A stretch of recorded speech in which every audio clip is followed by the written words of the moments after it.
बीच में पधारे हुए सभी श्रोताओं का हृदय से स्वागत करता हूं। सभी साधकों का जो रुचिवान हैं, प्रज्ञावान हैं और माँ और श्री अरविंद के दर्शन के तरफ निरंतर अभिप्रेरित हैं, मैं उनका सबका हृदय से स्वागत करता हूं।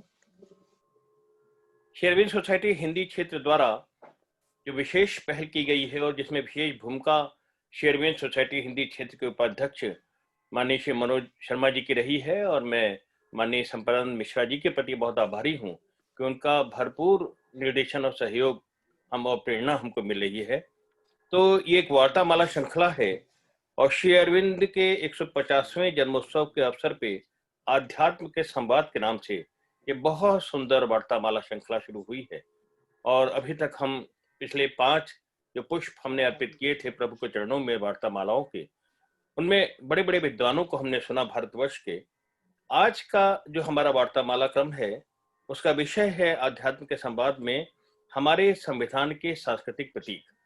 अभी अभी हम कुछ दिन पूर्व संविधान दिवस मना के चुके हैं। आज ही मोदी जी ने श्री अरविंद जी का स्मरण किया है अपने मन की बात में। तो हमारे संविधान के सांस्कृतिक प्रतीक ये विषय है आज की वार्तामाला क्रम का। इससे पूर्व कि हम इसके संबंध में कुछ चर्चा करें, हम सबसे पहले आग्रह करेंगे माननीय संपदानंद मिश्रा जी से कि ध्यान के संगीत द्वारा वो ध्यान कृपा करें ताकि हम सब ध्यानस्थ होकर के और इस वार्तामाला क्रम के लिए अपनी अभिप्सा को तैयार कर सके।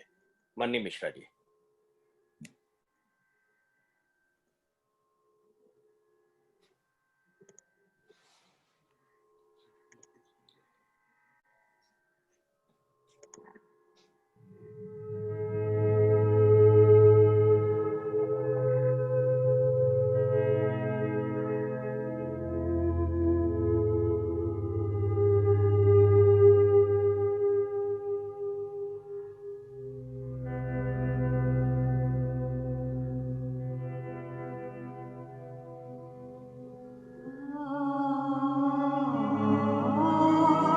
हिरण्यदन्तं शुचिवर्णमालाक्षितादपश्यमायुधामिमानम् ददानो अस्मा अमृतं विप्रकृतिं मामनिन्द्राः कृणवन् अनुकथाः क्षत्रादपश्यं सनुतश्चरन्तं सुमद्यूथं नपुरुषो भवानम् नता अग्निभ्रन्नजनिष्ठहीशः फलिक्लीरिद्युवतयो भवन्ति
मात्र ध्यान के बाद मैं हमारे बीच में माननीय आरती शर्मा जी हैं। आप हल्द्वानी केंद्र से हमारे युवा साथियों में से हैं।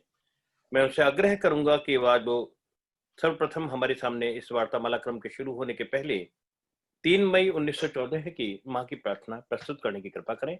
माननीय आरती जी। हे दिव्य प्रेम, सर्वोच्च ज्ञान, पूर्ण एकत्व, दिन के हर क्षण मैं तुझे पुकारती हूँ ताकि केवल तेरे सिवाय और कुछ न हो। वर दे कि यह यंत्र तेरी सेवा करे और इस बात से सचेतन रहे कि यह एक यंत्र है, और वर दे कि मेरी समस्त चेतना तेरी चेतना में मिलकर सभी चीजों का तेरी दिव्य दृष्टि से ही अवलोकन करे। हे प्रभु, प्रभु वर दे कि तेरी परम शक्ति अभिव्यक्त हो, वर दे कि तेरा कार्य चरितार्थ हो और तेरा सेवक पूरी तरह से तेरी सेवा के लिए ही समर्पित हो। वर दे कि अहम हमेशा के लिए गायब हो जाए, रह जाए केवल एक यंत्र। जय श्री राम। बहुत सुंदर प्रार्थना अभी हमारे सामने माननीय आरती शर्मा जी ने प्रस्तुत की, और हमारे बीच में परंपरागत रूप से जब ये वार्तामाला क्रम शुरू हुआ तो दुर्गा श्रोत का पाठ पूर्व में होता है, फिर वार्ता शुरू होती है। आज ये दुर्गा श्रोत का पाठ प्रस्तुत करने के लिए माननीय विभाष उपाध्याय जी हमारे बीच में उपस्थित हैं। आप श्री अरविंद सोसाइटी उज्जैन शाखा के चेयरमैन हैं। मेरा माननीय विभाष उपाध्याय जी से आग्रह है कि आप दुर्गा श्रोत का पाठ वार्ता से पूर्व प्रस्तुत करने की कृपा करें। माननीय उपाध्याय जी। जय श्री मां। ओम आनंदमयी चैतन्यमयी सत्यमयी परमे श्री अरविंद कृत दुर्गा स्तोत्र। मातः दुर्गे शिववाहिनी सर्वशक्तिदायिनी मातः शिवप्रिय, तेरी शक्ति के अंश से उद्भूत हम भारत के युवक गण तेरे मंदिर में बैठे हुए तुझसे प्रार्थना करते हैं। सुन है मातः, तू भारत में आविर्भूत हो, प्रकाशमान हो। मातः दुर्गे, युग युग में मानव शरीर धारण कर, जन्म जन्म में तेरा ही काम कर, हम तेरे आनंद धाम को लौट जाते हैं।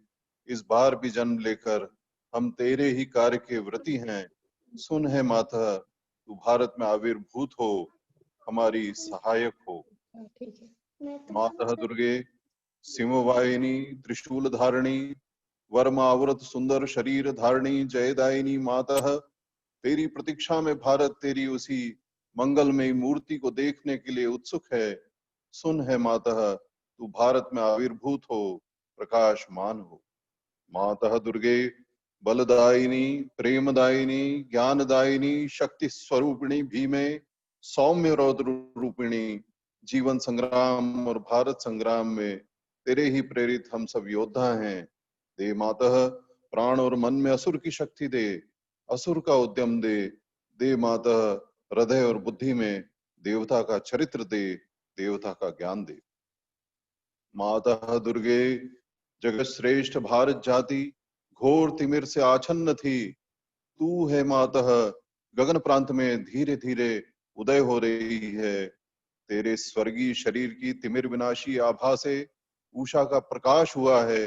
आलोक विस्तार कर, हे माता तिमिर विनाश कर।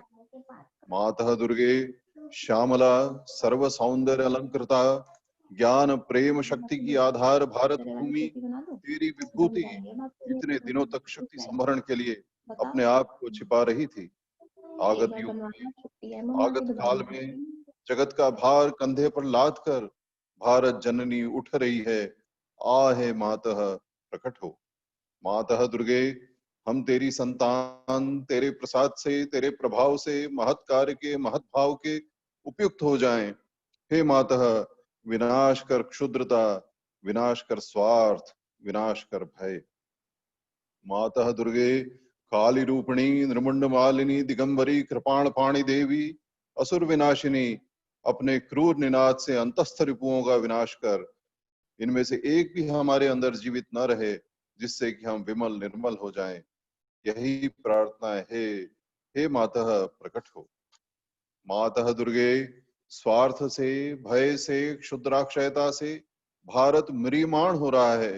हे माता, हमें महत कर, महत प्रयासी कर, उदार चेता कर, सत्संकल्पी कर, ऐसा कर जिससे कि हम अब और अल्पाभिप्सु, निश्चेष्ट, अलस तथा भयभीत न हो। माता दुर्गे, योग शक्ति का विस्तार कर। तेरी प्रिय आर्य संतान हम इसमें लुप्त शिक्षा, चरित्र, मेधा शक्ति, श्रद्धा भक्ति, तपस्या, ब्रह्मचर्य, सत्य ज्ञान का विकास कर, जगत में वितरण कर।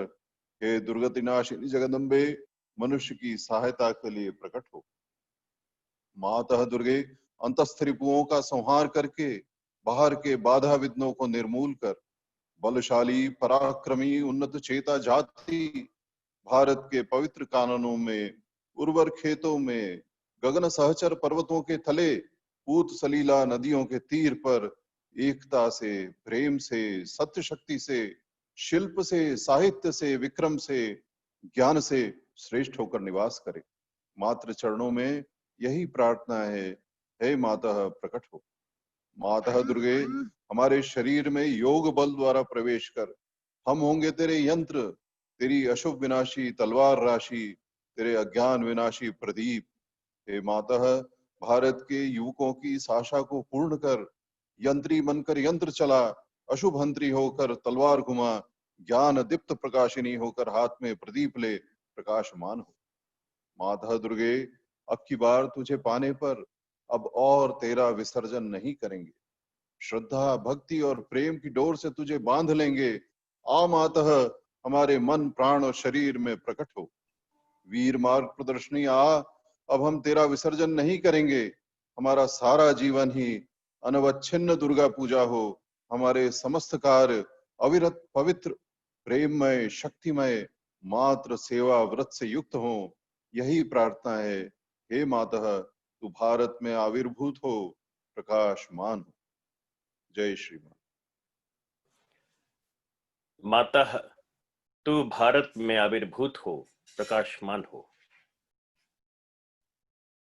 हम सबकी चिर अभिलाषा है, ये प्रार्थना है, अभिप्सा है, जिसे विभाष उपाध्याय जी ने भी बहुत सुंदर रूप से प्रस्तुत किया हमारे सामने। हमारा ये जो श्री अरविंद के 150वें जन्मोत्सव के अवसर पे आध्यात्म के संवाद के नाम से जो वार्तामाला श्रृंखला चल रही है, आज मैं जैसा कि पूर्व में मैंने बताया कि आज छठा पुष्प हम मां श्री अरविंद के चरणों में अर्पित कर रहे हैं। इस वार्ता का विषय है हमारे संविधान के सांस्कृतिक प्रतीक। श्री अरविंद जो एक युगद्रष्टा थे और जिन्होंने 1917 में ही भारत की स्वतंत्रता को देख लिया था, वो और माता जी राष्ट्रीय और अंतर्राष्ट्रीय स्तर पर क्या कुछ चल रहा है अपनी चेतना में जुड़े हुए थे, इसके साथ में अपनी साधना के साथ साथ में। और हम सब जानते हैं कि बहुत सारे वर्णन है कि प्रथम विश्व युद्ध या द्वितीय विश्व युद्ध में किस तरह से उन्होंने अपनी शक्तियों का प्रयोग किया मानवता की रक्षा के लिए। मैं यहाँ बताना चाहूंगा कि जब 1942 में क्रिप्स मिशन आया भारत में और डोमिनियन का प्रस्ताव स्टैफोर्ड क्रिप्स ने रखा, तो श्री अरविंद ने अपना एक विशेष संदेशवाहक कांग्रेस के पास भेजा था और ये कहा था कि हमको इन प्रस्तावों को स्वीकार कर लेना चाहिए। अगर खेद है कि उस समय कांग्रेस ने श्री अरविंद की इस सलाह को, इस परामर्श को नहीं माना और परिणाम स्वरूप हमको भारत का विभाजन देखना पड़ा। अगर उस समय वो सलाह मान ली गई होती तो संभवतः हमारा देश विभाजित नहीं हुआ होता। खैर, जब 1947 में 14 अगस्त को विभाजन हुआ तो उसके बाद में उस त्रासदी, जो विश्व की सबसे बड़ी त्रासदी थी, वर्तमान विश्व की, उस शुरुआत के साथ में एक देश, जब पंडित नेहरू ने अपना भाषण दिया था तो कहा था, जो उसमें कहा था कि जब विश्व सो रहा है तो नया देश जाग रहा है। तो भारत की शुरुआत हुई और किसी भी देश का संविधान उस देश की आत्मा का मूल होता है। उस देश के उद्देश्य क्या है, उस देश का संचालन कैसे होना है, तो उन मूल्यों का प्रतीक होता है किसी देश का संविधान। लगभग 1.5-2 वर्ष की लंबी यात्रा रही, 500 के ऊपर संविधान सभा के सदस्य रहे और डॉक्टर अंबेडकर ड्राफ्ट कमेटी के चेयरमैन थे और सभी दलों के सदस्य शामिल हुए और भारत देश के संविधान की संरचना होना आरंभ हुई। श्री अरविंद से जब इस दरमियान और उसके पूर्व प्रश्न पूछे गए तो श्री अरविंद हमेशा से ही चाहते थे कि भारत, वे तो विभाजन के ही पक्ष में नहीं थे, लेकिन और जैसा कि उन्होंने कहा है कि विभाजन जो है ये समाप्त हो जाना है। तो श्री अरविंद ने एक प्रश्न के उत्तर में 1947 में कहा था कि मैं चाहता हूं कि भारत राज्यों का एक संघ बने। और हमारे संविधान निर्माताओं ने बड़ी समझदारी के साथ में वो भारत का संविधान बनाना बहुत सरल कार्य नहीं था। एक वो महान देश जिसकी 5000 वर्ष पुरानी महान परंपराएं हों, जहां पर इतनी सारी विविधता हो कि पूरे महाद्वीप के अंदर भी नहीं होती होंगी, उन सारी विविधताओं को, इतने लोग को, इतने जनमानस को, इतनी परंपराओं को एक साथ समेट करके इतनी भाषाओं वाले देश के बीच में, इतनी मान्यताओं, परंपराओं, धार्मिक आस्थाओं और धार्मिक विश्वासों वाले देश के अंदर एक देश के रूप में, एक राष्ट्र के रूप में बांध करके एक संविधान के रूप में हमको चलना बहुत ही जटिल कार्य था। और हमारे संविधान सभा के सदस्यों ने उस कार्य को बड़ी दक्षता से पूरा किया। उसके साथ साथ में जो हमारे संविधान की अवधारणा है कि कठोर भी है, लचीला भी है, विशाल संविधान है, एकात्मक भी है, संघात्मक भी है, क्योंकि आवश्यक था कि संघात्मक के साथ साथ एकात्मक की शक्तियां भी मौजूद हों। तो श्री अरविंद ने जो सोचा था वो पूरा हुआ। श्री अरविंद ने जो 1947 में भारत स्वतंत्र हुआ, तो जो उनके स्वप्न थे, जो उन्होंने भाषण दिया, उसमें कहा था कि भारत को, विश्व को जो आध्यात्मिक दान देना है वो विशेष भूमिका निभानी है अभी। और भारतीय संविधान की जब रचना हुई, जब निर्माण हुआ, तो निश्चित रूप से जो हमारे संविधान निर्माता थे वो श्री अरविंद की शक्ति, उनकी प्रेरणा कार्य कर रही थी कि आरंभिक दौर के अंदर उसी रूप में हमारे संविधान का निर्माण हुआ। बहुत सारे ऐसे प्रतीकों का निर्माण हुआ कि जो हमारी आस्थाओं, हमारे मूल्यों, हमारी परंपराओं के अनुरूप थे। परंतु समय के साथ साथ में, काल के प्रवाह के साथ साथ में खेद है कि धर्मनिरपेक्षता धर्मविहीनता में परिवर्तित हो गई और बहुत सारे अपने संविधान के जो मूल हमारे प्रतीक थे उनको हमने जानबूझ के भुला दिया या भुला दिया गया। और अब आवश्यकता है, जब भारत का पुनरुत्थान हो रहा है, देश उठ रहा है दुनिया के सामने, और जैसा कि श्री अरविंद का स्वप्न था कि विश्व को आध्यात्मिक ज्ञान भारत देगा, उस दिशा में भारत बढ़ रहा है। तो ये बहुत महत्वपूर्ण हो जाता है कि हमारे संविधान के सांस्कृतिक प्रतीक क्या थे, और हमारे जो संविधान के सांस्कृतिक प्रतीक हैं उनको भारतवर्ष के सामने लाना, भारतीय लोक के सामने लाना, ये बहुत महत्वपूर्ण है। भारत के पुनर्निर्माण के मार्ग का एक बहुत बड़ा कार्य संपन्न होने जा रहा है। यहाँ हम सौभाग्यशाली हैं कि आज हमारे बीच में माननीय अधिवक्ता सूर्य प्रताप सिंह जी राजावत जी हैं। आप श्री अरविंद सोसाइटी से जुड़े हुए हैं और वर्ष 1912 से आप श्री अरविंद सोसाइटी राजस्थान राज्य समिति के सचिव पद की जिम्मेदारी निभा रहे हैं। आप बहु प्रतिभा के धनी हैं और उपभोक्ता संरक्षण, साइबर लॉ और मेडिकल ज्यूरिस्प्रूडेंस में डिप्लोमा आपने किया है। Advertisement standard council of India ने आपको ब्रांड एम्बेसडर बनाया। सरदार पटेल यूनिवर्सिटी जोधापुर के सेंटर फॉर रोड सेफ्टी में आप बोर्ड ऑफ स्टडीज के सदस्य रहे हैं और राजस्थान उच्च न्यायालय में जयपुर में आप अपनी प्रैक्टिस करते हैं। आपको इंडियन योगा एसोसिएशन राजस्थान के उपाध्यक्ष की भी जिम्मेदारी दी गई है और भारतीय संविधान के प्रतीकों को लेकर के उनका विशेष कार्य हो रहा है। राष्ट्रीय प्रतीकों जैसे तिरंगा, राष्ट्रगान, राष्ट्रगीत के बारे में उन्होंने जन जागरण अभियान चलाए हैं। एनसीईआरटी पाठ्यक्रम जिसकी रचना की जाती है उसमें बहुत सारी चीजें ऐसी थी कि जो कि भारतीय परंपरा, भारतीय सांस्कृतिक मूल्यों का रूप नहीं थे। मैं यहाँ किसी एक विशेष पार्टी या किसी पंथ का नाम नहीं लेना चाहूंगा, परंतु खेद था कि एनसीईआरटी पाठ्यक्रम में हमारी जो आने वाली पीढ़ी थी, हमारे विद्यार्थी थे, वो वंचित हो रहे थे हमारी परंपराओं को जानने से और इतिहास को तोड़ मरोड़ के पेश किया जा रहा था, ये अवश्य मैं कहूंगा।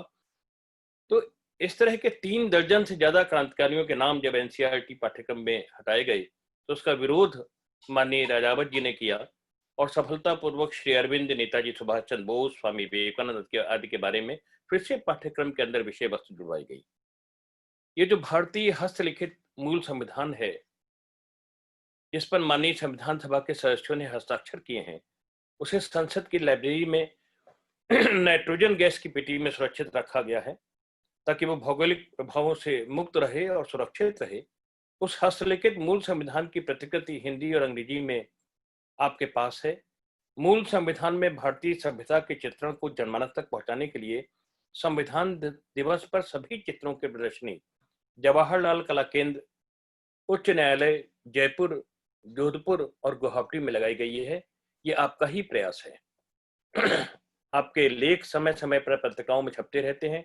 इनका मुख्य विषय सेकुलरिज्म, संविधान सभा की कार्यवाही, संवैधानिक नैतिकता, राष्ट्रीय गीत, आध्यात्मिक राष्ट्रवाद, सत्यमेव जयते, यथा धर्म सत्यो तथा जय आदि होते हैं।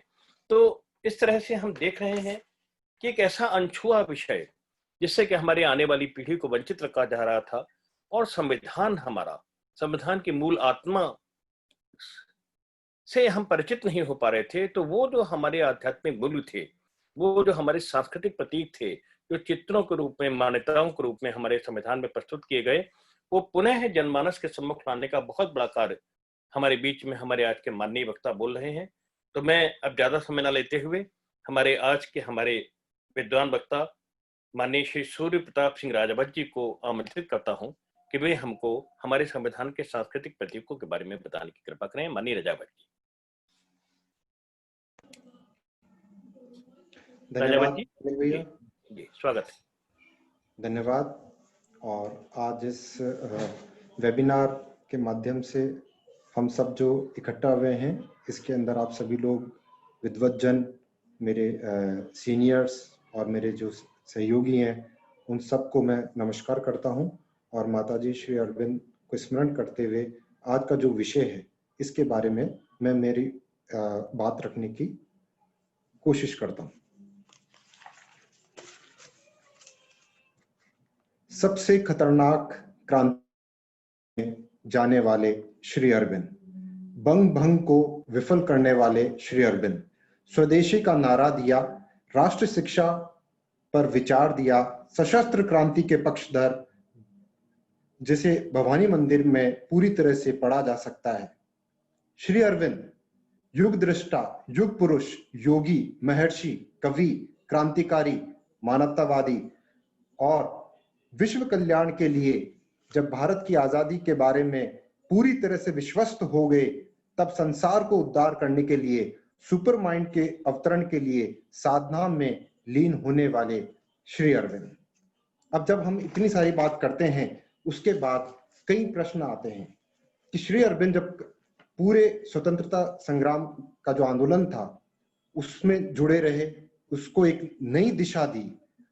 श्री अरविंद का आगमन उस वक्त की राजनीति में एक सुनामी की तरह था, जिसमें जब श्री अरविंद आए, उसके बाद जो लेटर और पिटिशन वाली जो राजनीति थी, उसमें एक तरह का यूटर्न पूरे भारत ने देखा।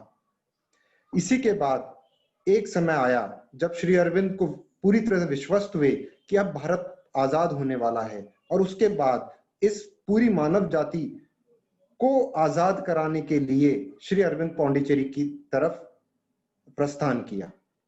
इसके बाद 15 अगस्त का जो संदेश है, उसके अंदर हमें स्पष्ट रूप से ये देखने को मिलता है कि किस प्रकार से श्री अरविंद पौंडीचेरी में रहते हुए भी न केवल राष्ट्र के बारे में बल्कि विश्व व्यवस्था या पूरे संसार में किस प्रकार की घटनाएं घट रही है और किस प्रकार वो सब चीजें हमारी मानव जाति को किस दिशा में ले जा रही हैं, उन सब पे पूरी पैनी नजर थी। उनके प्रथम संकल्प में श्री अरविंद ने कॉन्स्टिट्यूएंट असेंबली के मेंबर्स में एक तरह से विश्वास जताया कि वो जो भी करेंगे एक तरह से संतुलित निर्णय लेके भारत को आगे बढ़ाएंगे। इसके बाद कॉन्स्टिट्यूएंट असेंबली जो संविधान सभा है, उसके अंदर भी श्री अरविंद को बार बार स्मरण किया गया। इसी क्रम में मैं कुछ ऐसी दिवस हैं जिसके ऊपर श्री अरविंद को याद किया गया। उसमें से एक है 5 नवंबर 1948, जब श्री अरविंद को याद करते हुए उनकी एक किताब है इंडियन पॉलिटी, जिसके बारे में स्मरण किया गया, और उसका पूरा नाम है the spirit in the form of Indian polity by Shri Aurobindo. जब संविधान सभा ये कह रही है कि हम सबको उस वक्त तत्कालिक जो मेंबर्स थे कि हम जो भी आज बात कर रहे हैं और जो भी हमारी जो पॉलिटिकल सिस्टम है, इसके बारे में कुछ समझ की कमी या समग्रता अगर वो चाहते हैं वास्तव में, तो उनको पढ़ना चाहिए। और जो श्री अरविंद की जो किताब है उसका कुछ अंश उन्होंने पढ़ के वहां सुनाया, जो मैं आज आपके सामने पहले मैं बताता हूँ। At the height of its evolution and the great days of Indian civilization, we find an admirable political system, efficient in the highest degree and very perfectly combining village and urban self-government with stability and order. The state carried out on its own administrative, judicial, and financial protective without destroying or encroaching on the rights and the free activities of the people and its constituent bodies in the same department. इसी प्रकार 6 दिसंबर को श्री अरविंद को याद करते हैं और वहां पे बड़ा महत्वपूर्ण है जिसके बारे में हम बात कर रहे हैं, ट्रांसफॉर्मेटिव योगा के बारे में, या पूरी संविधान सभा को ये बताया गया कि जो मास्टर आइडिया है, जो भारत का जो आधार है, वो श्री अरविंद के शब्दों में बताया जाता है। और वो क्या बताया जाता है? The master idea that has governed the life, the culture and social ideals of the Indian people has been the seeking of the man for his true spiritual self and the use of life as a frame and means for the discovery and for man's ascent from the ignorant natural into the spiritual existence. ये संविधान सभा में पढ़ के सुनाया गया। और उसके बाद श्री अरविंद को कोट करते हुए प्रोफेसर के.वी. कामत कहते हैं कि महायोगी has said again and again that the greatest need today is a transformation of consciousness, the upliftment of humanity to a higher level through the discipline of yoga. ये बातें इसलिए महत्वपूर्ण हैं कि आज हम संविधान जब पढ़ रहे हैं तब एक तरह से बहुत बड़ा एक गैप दिखता है कि जहां पे ऐसा लगता है कि श्री अरविंद है, स्वामी विवेकानंद है, नेताजी सुभाष चंद्र बोस हैं, शायद इनका हमारे संविधान से उस तरह से डायरेक्ट इंटरवेंशन नहीं है, पर ये पूरी तरह से गलत है। संविधान सभा की जो डिबेट्स आप पीछे मेरे ग्रीन कलर की देख रहे हैं, हरे रंग की, 12 खंड हैं और उसमें आपको जितने भी महत्वपूर्ण विषय थे उस वक्त इन्हीं महर्षि योगी और हमारे पथ प्रदर्शक और क्रांतिकारियों को बार बार याद किया गया। इसमें मैं संविधान सभा में एक बार और श्री अरविंद को स्मरण किया गया, वो और महत्वपूर्ण है आज के लिए। आप देखिए 2020 से पहले ये बातें चल रही है जो मैं कह रहा हूं 31 अगस्त 1949 को, उस दिन कॉन्स्टिट्यूएंट असेंबली क्या कह रही है, जो आज ही नहीं हमेशा के लिए हमारे लिए एक प्रेरणा का स्रोत है। As Mahayogi Sri Aurobindo said recently, the West is turning to the East for some light and guidance. And if the East fails to the West today, then the world is doomed. He further exhorted us, saying that India should not run after the materialistic bubbles of the West. It is all right to increase the standard of living, but to become merely materialistic is not all in life. The world craves something else, and the world is looking towards India. It is high time we did something in this direction and showed the light to an expectant world. मेरे कहने का अर्थ यह है कि संविधान सभा जब बनी तो उसके ऊपर जो ये आरोप लगे कि हमने वेस्ट से सब कुछ लिया और हमारा यहाँ का कुछ भी नहीं है, ये पूर्ण तरह मिथ्या है, गलत है। और इसका सबसे बड़ा उदाहरण आज का जो हमारा विषय है, उसी से मैं आप सबके सामने अपनी बात रखूंगा। अब मैं अनिल वाजपेयी भैया से अनुरोध करूंगा कि आज के विषय में जो पीपीटी वाला जो प्रेजेंटेशन है, कृपया वो सबके सामने शेयर करें, जिससे कि आज का जो विषय है इसको हम आगे बढ़ाएं। जी सर।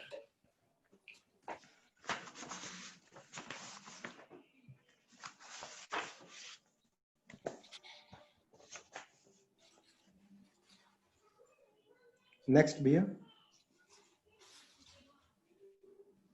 जी, ये हमारे जो मूल संविधान है जिसको मुझे देखने का मौका मिला, ये उसका आप कवर देख रहे हैं। और आज का जो विषय है वो है हमारा जो मूल संविधान है, हस्तलिखित मूल संविधान, उसमें भारतीय सभ्यता का चित्रण श्री अरविंद के आलोक में, वो हमारा पूरा आज का विषय का फोकस रहेगा।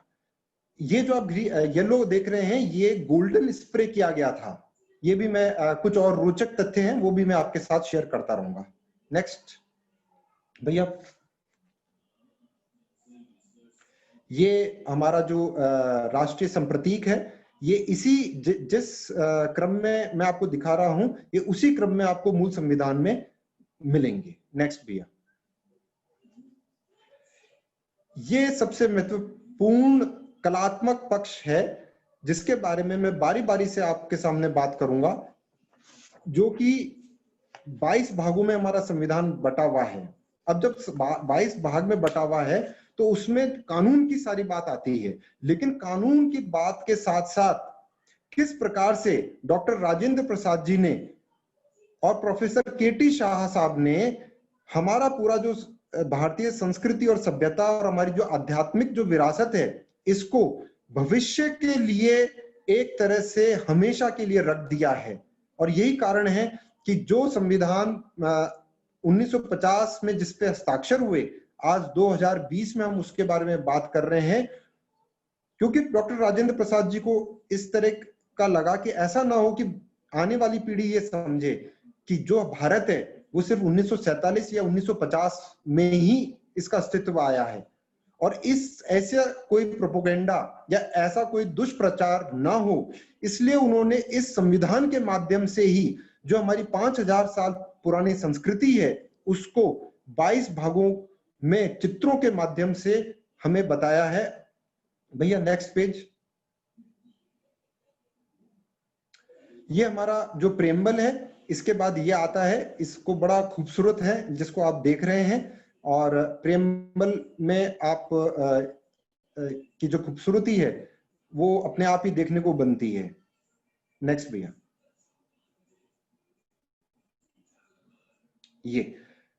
ये पृष्ठ संख्या 1 है जो हमारे संविधान के अंदर जहां से चालू होता है। हमारा जो प्रत्येक जो पेज है, पृष्ठ है, जब आप इसको देखेंगे तो इसमें 3 खास बात मिलती है। पहली खास बात जो आप देख रहे हैं वो है कि एक बॉर्डर है, तो हर पेज एक बॉर्डर मिलेगा। बिल्कुल सही है भैया, बॉर्डर मिलेगा, बॉर्डर के बीच में आपको एक चित्र मिलेगा और चित्र के नीचे कुछ लिखा हुआ है। जो लिखा हुआ है वो हमारा संविधान है, और उसके ऊपर हम जो जिसे कहते हैं लीगल कंटेंट है, वो विषय हमें मिलेगा। और ये जो सबसे नीचे जो आप जो देख रहे हैं, ये मोहन अंग्रेज सबसे नीचे, हाँ भैया, मोहनजोदड़ो काल और मोहनजोदड़ो काल की मोहर। इसमें जो भी आप ऊपर चित्र देख रहे हैं उसको पहले तो वो किस कालखंड से जुड़ा हुआ है ये बताता है, और उस कालखंड के प्रतीक के रूप में जो चित्र है उसके बारे में उसका विवरण है। और ये जो पूरा जो लेखन का कार्य है इसको किया गया था प्रेम बिहारी नारायण रायजादा अंग्रेजी में, और हिंदी में बसंत कृष्ण बैद जी ने। प्रेम कृष्ण ये जो हमारे प्रेम जी जो थे, उन्होंने 1 रुपया लेने से मना कर दिया, लेकिन उन्होंने ये शर्त रखी कि प्रत्येक जो पृष्ठ है इस पे उनका नाम होना चाहिए। तो हर पेज पे अगर आप इसमें भी अभी देखेंगे तो लेफ्ट हैंड साइड में एकदम कोने में आपको एक प्रेम छोटा सा बिल्कुल बिल्कुल यही, आप इसको बड़ा करेंगे तो ये तो कृपाल सिंह जी का है। ये बॉर्डर का जो काम है, एक मिनट, हाँ वही बिल्कुल सही था। इसमें 2 हैं, जो ऊपर है ये ऊपर प्रेम दिखेगा आपको, और नीचे कृपाल सिंह जी। कृपाल सिंह जी का नाम इसलिए है कि जो बॉर्डर का जो काम है वो प्रेम जी के जो डिसाइपल्स थे उनका किया हुआ है। अब हम बारी बारी से एक एक जो चित्र है वो जो विषय इसमें लिया गया है, लेकिन उस विषय पर श्री अरविंद ने अपने साहित्य में, अपने जो उनका जो इतना बड़ा लिटरेचर है उसमें कहां क्या कहा गया है उसके बारे में आज मैं अपनी बात रखूंगा। नेक्स्ट। ये जो आपके सामने जो चित्र है ये वैदिक काल का है, और वैदिक काल में भी गुरुकुल वैदिक आश्रम में गुरुकुल का दृश्य मिलता है।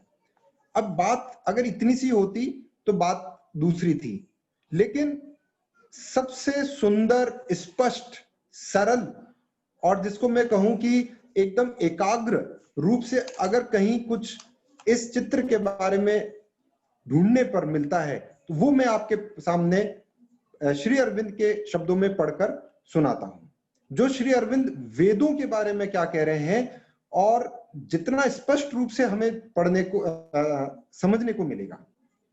इन हजारों वर्षों में जो कुछ हम हिंदुओं ने किया है, चिंतन किया है तथा कहा है, हम जो कुछ हैं और जो कुछ बनने की चेष्टा करते हैं, उसे सबके मूल में प्रचंड रूप से स्थित है हमारे दर्शनों का स्रोत, हमारे धर्मों का सुदृढ़ आधार, हमारे चिंतन का सार, हमारी आचार नीति और समाज का स्पष्टीकरण, हमारी सभ्यता का सारांश, हमारी राष्ट्रीयता को थामे रखने वाला स्तंभ, वाणी की एक लघु राशि अर्थात वेद। इस एक ही उद्गम से अनेकानेक रूपों में विकसित होने वाली असंख्य आयामी और उत्कृष्ट उत्पत्ति, जिसे हिंदू धर्म कहते हैं, अपना अक्षय अस्तित्व धारण करती है और अपनी प्रशाखा ईसाई धर्म के साथ ही बौद्ध धर्म भी इसी आदि स्रोत से प्रवाहमान हुआ है। इसने अपनी छाप फारस में छोड़ी, फारस के द्वारा यहूदी धर्म पर और यहूदी धर्म द्वारा ईसाई धर्म तथा सूफीवाद से इस्लाम धर्म पर, बुद्ध के द्वारा यह छाप कन्फ्यूशियस वाद पर, ईसा एवं मध्यकालीन सूफीवाद, यूनानी और जर्मन दर्शन तथा संस्कृत के ज्ञान द्वारा यह छाप यूरोप के विचार एवं सभ्यता पर पड़ी। यदि वेद न होते तो विश्व की आध्यात्मिकता का, विश्व के धर्म का, विश्व के चिंतन का ऐसा कोई भी भाग नहीं है जो वैसा होता जैसा कि वह आज है। विश्व की किसी भी अन्य वाक राशि के विषय में ऐसा नहीं कहा जा सकता। यही कारण है, ये जो चित्रों के माध्यम से जो आज संविधान सभा हमसे बात कर रही है, तो जब ये बात आती है कि वेद क्या है, तो इस प्रकार से आज हमें समझने की और समझाने की आवश्यकता है। और इन विषयों पे जो अभी आप धीरे धीरे क्रमशः देखेंगे, उसमें श्री अरविंद से ज्यादा सरल, सुंदर और एकाग्र कोई परिभाषा या उसकी व्याख्या मुझे मालूम नहीं हुई है। भैया नेक्स्ट पेज देखिए, ये है, ये जो चित्र आप जो देख रहे हैं, ये है हमारे महाकाव्य रामायण का दृश्य। राम की लंका पर विजय और सीता माता को वापस लाते हुए। कई बार इस तरह से प्रश्न आता है कि हमारा इतना बड़ा आध्यात्मिक हमारा साहित्य है, हमारे महा काव्य हैं और कोई गिनती नहीं है, असंख्य हैं, एक बहुत बड़ा जैसे ब्रह्मांड है हमारे यहाँ पे। लेकिन अभी मैं आपको जो श्री अरविंद रामायण के ऊपर जो कह रहे हैं और उसके बाद अगली स्लाइड में जो महाभारत के बारे में कहेंगे, ये दो के बारे में एक तरह से श्री अरविंद ने हमारा जो अध्यात्म है उसका जो मूल है, मूल बीज है, उसको स्पष्ट रूप से इतने सरल तरीके से रखा है, वो मैं आपके सामने प्रस्तुत कर रहा हूं। श्री अरविंद रामायण के बारे में जब बात आती है, क्योंकि रामायण का ये जो चित्र है ये भी बड़ा महत्वपूर्ण है कि ये ही चित्र हमने क्यों रखा। हमने तो हो सकता था रावण का युद्ध वध वाला चित्र भी हम रख सकते थे, लेकिन हमने वो नहीं रखा। उसका कारण ये है कि राजेंद्र प्रसाद जी और संविधान सभा ये चाह रही थी कि हमारा जो मौलिक सिद्धांत है, हमारी जो संस्कृति है, वो हम आने वाली पीढ़ी को ये बताएं कि कभी भी भारत ने किसी भी दूसरे राज्य को या किसी के भूगोल पर कब्जा करने के लिए अपनी एक्सपांशनिस्ट पॉलिसी के लिए कभी कोई आक्रमण नहीं किया। अगर श्री रामचंद्र जी चाहते तो वो वहां पे स्वयं भी वहां रुक सकते थे, लक्ष्मण उनके छोटे भाई को भी वो राज्य दे सकते थे, लेकिन उन्होंने ऐसा नहीं किया। वहां पे अधर्मी रावण का वध करने के बाद जो उस राज्य में जो धर्म के रास्ते पर चलने का जिसने आश्वासन दिया, उसी का राज तिलक करके और फिर वापस से अपने यहाँ वापस आए। अब श्री अरविंद रामायण के बारे में क्या कह रहे हैं, वो बहुत ही महत्वपूर्ण है। वो क्या है, देखिए, भारत में यह अंतर परार्थवाद और अहंकार मतलब चैरिटी और ईगो के बीच का नहीं है, बल्कि यह फर्क है निष्प्रेहरता और इच्छा के बीच, डिसइंटरेस्टेडनेस एंड डिजायर। एक परोपकारी अपने बारे में गहराई से सचेत रहता है और परमार्थ में वस्तुतः वह अपना अभिकर्ता बना रहता है। इसी भावुकता से तप्त और बीमा गंध और पाखंड का रंग यूरोपीय परोपकारिता से चिपका हुआ है। सच्चे हिंदू के लिए अहम का भाव विश्व बोध के साथ विलीन हो जाता है। उसे अपने कर्तव्य का पालन करना है। उसे कोई प्रभाव नहीं पड़ता कि इससे दूसरों का या उसका हित साधन होता है। यदि उसके कार्य में अधिकांश निजी स्वार्थ साधन की अपेक्षा परोपकारी भाव दिखता है तो यह इसलिए कि उसके कर्तव्य निजी लाभ से दूसरों के लाभ के अधिक अनुकूल हो रहे हैं। अब यहाँ श्री अरविंद श्री रामचंद्र जी जब अपना राजपाट छोड़ के जा रहे हैं उसके ऊपर देखिए कितने सुंदर तरीके से बता रहे हैं और इसी के माध्यम से वो पूरी हमारी आध्यात्मिकता को हमें समझा रहे हैं। एक पुत्र के रूप में राम का कर्तव्य था आत्मत्याग। वह अपना साम्राज्य छोड़कर एक भिक्षु और एक सन्यासी बन जाना उन्होंने ये प्रसन्नता पूर्वक दृढ़ता के साथ किया। लेकिन जब सीता अपहरण हो गई तब एक पति के रूप में उनका कर्तव्य था अपहरणकर्ता से सीता का उद्धार करना, और अगर रावण अपने कुकृत्य पर अड़ा रहे तो एक क्षत्रिय की तरह आगे बढ़कर उसकी हत्या कर देना।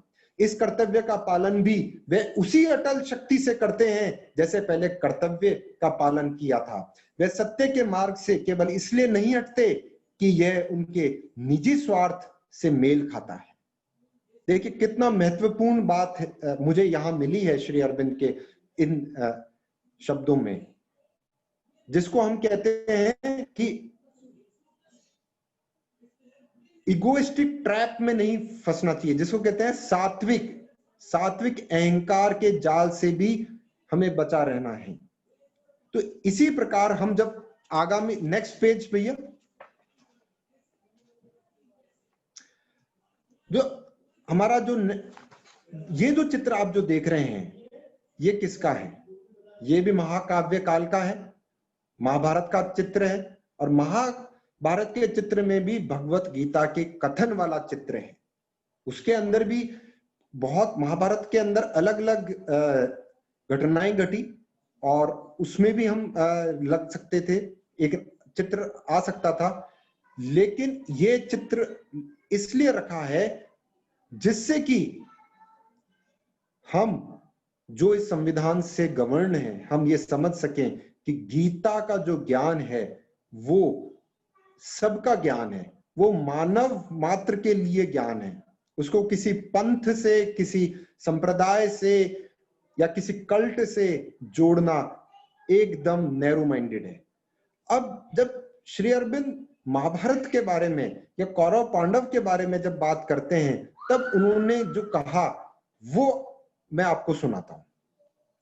पांडव भी वनवास और दारिद्र्य को अपनाकर बिना एक शब्द बोले चले गए क्योंकि यह उनके सम्मान का सवाल था।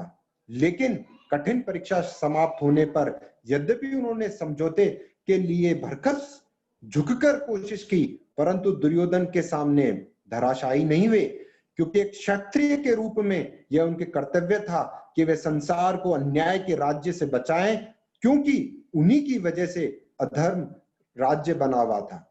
ईसाईयत और बौद्ध धर्म यह सिद्धांत कि चांटा मारने वाले के सामने अपना दूसरा गाल भी प्रस्तुत कर दो जितना ही खतरनाक है उतना ही अव्यवहारिक है। यूरोप में एक और क्राइस्ट और दूसरी ओर शैतान प्रेरित देह सुख के बीच में झूमा झूमी का खेल चलता है। इसमें देह सुख और शैतान की और दीर्घ झुकाव होता है। इससे यह सिद्ध होता है कि यह मिथ्या नैतिक भेदभाव है और इसमें एक ऐसे आदर्श का मात्र वाचिक उपदेश है जिसे मानव समुदाय पालन करने को न तो इच्छुक हुआ न उसका पालन कर पाने की योग्यता ही उसमें थी।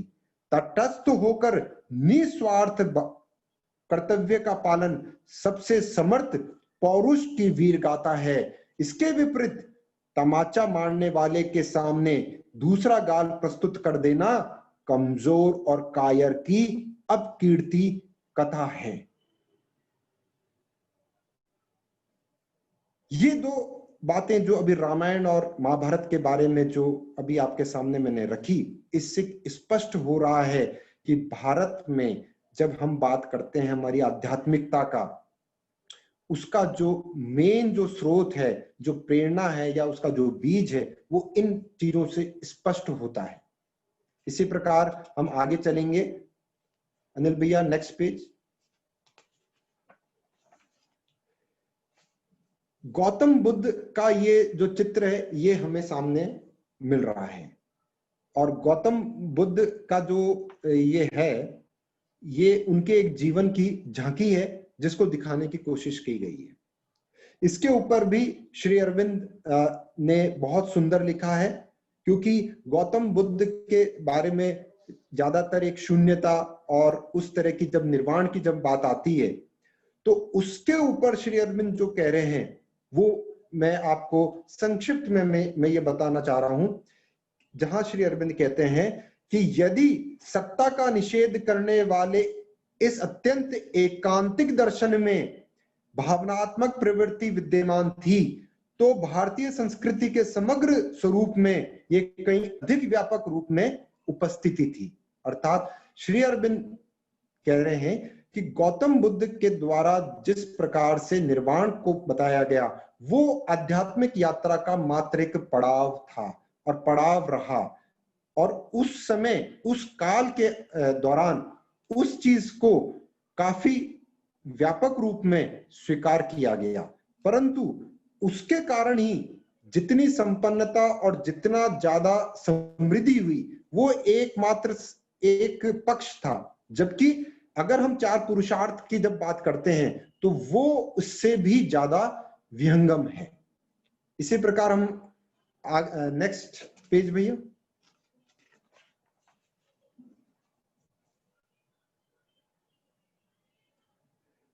ये चित्र जो आप देख रहे हैं ये महावीर के जीवन की एक झांकी है, और ये जो भारतीय हमारा जो दर्शन है, हमारी जो सभ्यता है, संस्कृति है, उसमें आज इसका जो संदर्भ है वो और भी ज्यादा सारगर्भित है, क्योंकि जो भगवान महावीर का अनेकांतवाद का दर्शन है वो है प्लूरिज्म का, वो है म्यूचुअल कोएग्जिस्टेंस का, वो है जहां पर इस बात पे जोर दिया जाता है कि सत्य की साधना में, सत्य को प्राप्त करने के लिए हमें किसी प्रकार की कोई मार काट खड़ग तलवार और हिंसा के माध्यम से नहीं, वरन हमें वहां पे शास्त्रार्थ, आत्मानुभूति, तपस्या और साधना के माध्यम से हमें हमारे सत्य के मार्ग पे चलते हुए हमें हमारे स्वधर्म और हमारे स्वभाव के अनुसार हमें हमारा रास्ता तय करना है। भैया नेक्स्ट।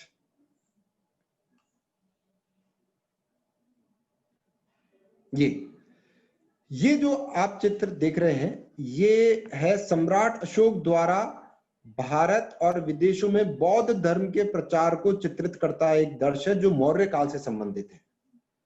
और ये जो चित्र है ये इतना महत्वपूर्ण है और इसका रेलेवेंस और भी ज्यादा बढ़ जाता है जब कोई भी भारतीय हमारे भारत का दर्शन समझने की कोशिश करता है, या पश्चिम का अगर कोई व्यक्ति अगर भारत को जब देखता है और समझने की कोशिश करता है, तो वो क्यों नहीं हमारी भारतीय सभ्यता को सही तरीके से समझ पाता, उसको एप्रिशिएट नहीं कर पाता। इसका जो मूल है या जो कमी रही है वेस्ट की, उसको श्री अरविंद अशोक, सम्राट अशोक के माध्यम से अपने शब्दों में कहे हैं, वो मैं आपके सामने रखना चाहूंगा। क्योंकि वेस्ट एक ही घटना है, सम्राट अशोक, पहले एक युद्ध होता है, कलिंगा का युद्ध होता है, और उसके बाद उनमें एक रूपांतरण होता है। रूपांतरण के बाद वो बौद्ध धर्म को स्वीकार करते हैं। बौद्ध धर्म को स्वीकार ही नहीं करते। एकमात्र भारतीय इतिहास में एक ऐसा समय है जबकि पूरे राज्य का जो धर्म है वो बौद्ध धर्म की तरह से घोषणा की जाती है, जब राजा ये कहता है कि ये मेरा धर्म है और उसके प्रचार प्रसारण के लिए विशेष रूप से अर्थ के माध्यम से और दूसरे माध्यम से उसको प्रचारण के लिए दिया जाता है। अब ये जो सम्राट अशोक का जो चित्र है, इसके ऊपर जब वेस्टर्न स्कॉलर्स अगर हम बात करते हैं, वो जब इसकी तुलना किससे करते हैं, श्री अरविंद के शब्दों में मैं उसी को मैं पढ़ के आपको बताता हूं। और ये इसलिए महत्वपूर्ण हो जाता है कि कई ऐसी घटनाएं हैं, कई ऐसे व्यक्तित्व हैं जिसमें ये जो श्री अरविंद का जो वाणी है, इसको जब हम समझते हैं तब पूरी स्थिति एकदम स्पष्ट हो जाती है। भारतीय आध्यात्मिकता और या कहें कि कॉन्स्टेंटाइन की तुलना में अशोक को निस्तेज क्यों कहना चाहिए, ये प्रश्न श्री अरविंद हमारे सामने रखते हैं। क्या इसका कारण है कि उन्होंने केवल अपनी रक्तपात पूर्ण कलिंग विजय की ही चर्चा की है ताकि वे अपने पश्चाताप तथा अपनी आत्मा के परिवर्तन की बात कह सकें, जो कि ऐसी भावना है जिसे अच्छा ईसाई बनने के लिए सेक्शनों का संहार करता हुआ जरा भी न समझ सका, और न शायद उसे अभिषिक्त करने वाला पोप ही उससे अधिक अधिक समझ सका। कॉन्स्टेंटाइन ने ईसाई धर्म को विजय दिलाई, पर उसके व्यक्तित्व में ईसाईपन जरा भी नहीं है। अशोक ने बौद्ध धर्म को केवल सिंहासन पर प्रतिष्ठित ही नहीं किया, अपितु बुद्ध के द्वारा प्रतिपादित मार्ग का अनुसरण करने का भी यत्न किया। यद्यपि इसमें वह पूर्ण रूप से सफल नहीं हुए और भारतीय मन उन्हें कॉन्स्टेंटाइन या शालमात्र की अपेक्षा केवल एक श्रेष्ठतर संकल्पशाली पुरुष के रूप में ही नहीं बल्कि एक अधिक महान और आकर्षण व्यक्तित्व के रूप में भी आदृत करेगा। भारत चाणक्य में रुचि अवश्य रखता है, पर उससे कहीं अधिक रुचि चैतन्य महाप्रभु में रखता है, और यथार्थ जीवन की ही तरह साहित्य में भी उसकी ऐसी ही प्रवृत्ति है। यह यूरोपीय मन राम और सीता को अरुचिकर और अवास्तविक अनुभव करता है, क्योंकि वे अति धर्मात्मा, अति आदर्श में अति उज्जवल चरित्र वाले हैं, परंतु भारतीय मन के लिए समस्त धार्मिक भावना को एक और रख देने पर भी वे एक अत्यंत आकर्षक सद्वस्तु की साकार मूर्तियां हैं, जो हमारी सत्ता के अंतरतम तंतुओं को आकर्षित करती हैं। एक यूरोपीय विद्वान महाभारत की आलोचना करता हुआ उस महान काव्य में बलशाली भीम को ही एकमात्र सच्चा पात्र अनुभव करता है, या इसके विपरीत भारतीय मन अर्जुन की शांत स्थिर वीरता में, युधिष्ठिर के उच्चतम नैतिक स्वभाव में, कुरुक्षेत्र के दिव्य सारथी में जो अपने अधिकार के लिए नहीं बल्कि धर्म और न्याय के लिए राज्य की स्थापना करने के लिए कर्म करते हैं, एक अधिक महान पात्र का दर्शन करता है और एक अधिक मार्मिक आकर्षण अनुभव करता है, जो उग्र या अहम व्यापक अथवा अपनी वासनाओं की आंधी के साथ उड़ने वाले यूरोपीय महाकाव्य और नाटक के मुख्यतः रुचिकर विषय हैं। उन्हें वह या तो दूसरी श्रेणी में डाल देगा अथवा यदि वह उन्हें एक विशाल आकार प्रकार में प्रस्तुत करेगा तो भी उन्हें इस प्रकार एक अधिक उच्च कोटि के व्यक्तित्व की महानता उभर कर सामने आ जाए, जैसे कि रावण राम के विपरीत गुणों का प्रदर्शन करता है।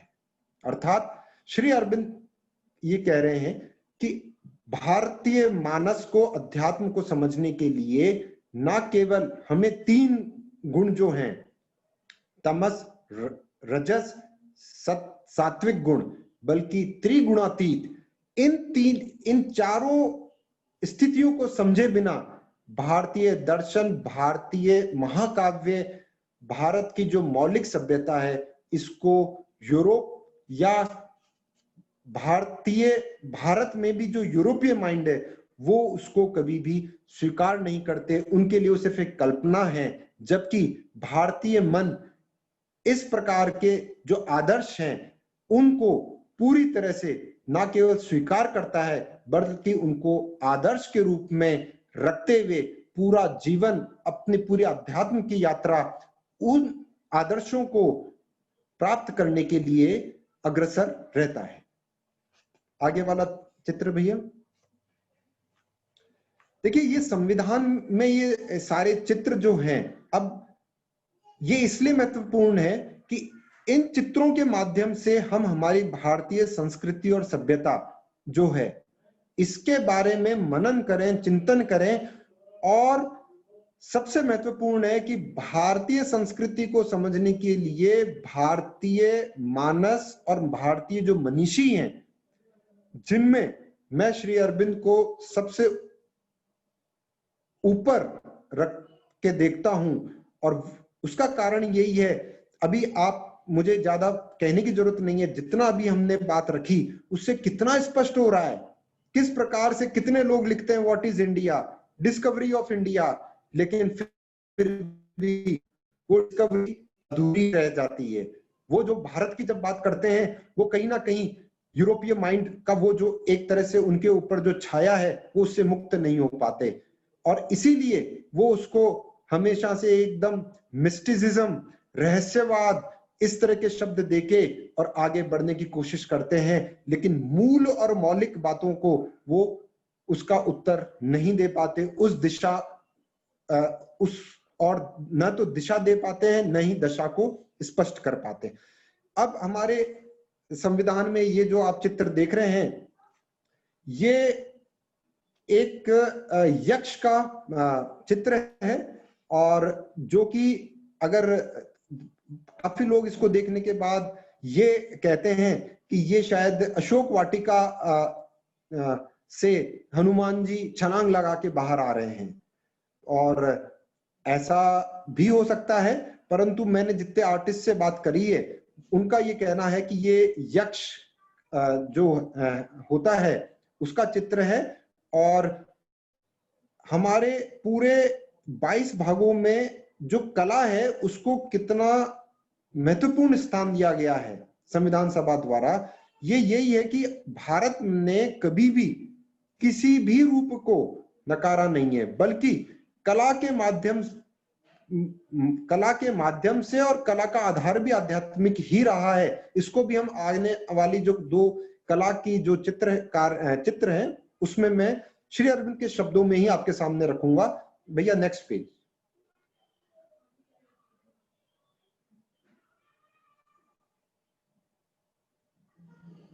ये विक्रमादित्य जो हैं उनका चित्र है, और विक्रमादित्य के बारे में आज जब भी हम शिक्षा की बात करते हैं या किसी भी प्रकार की कोई बात करते हैं, एकमात्र विक्रमादित्य के जीवन और उस काल के बारे में, उनकी 32 कहानियों के बारे में हम जितना बात करेंगे वो ना केवल चरित्र निर्माण में हमें सहायक होगी बल्कि राष्ट्र निर्माण में भी हमारी सहायक होगी। और यही कारण है कि हमारा जो कैलेंडर है, जो विक्रम संवत है, वो यहीं से हमने लिया हुआ है, और आज भी जो आम जन है उसमें विक्रम संवत के अनुसार ही हमारे सारे अनुष्ठान, हमारे जितने त्योहार है, हमारे जितने भी शुभ कार्य हैं, इसी के अनुसार हम करते हैं। आगे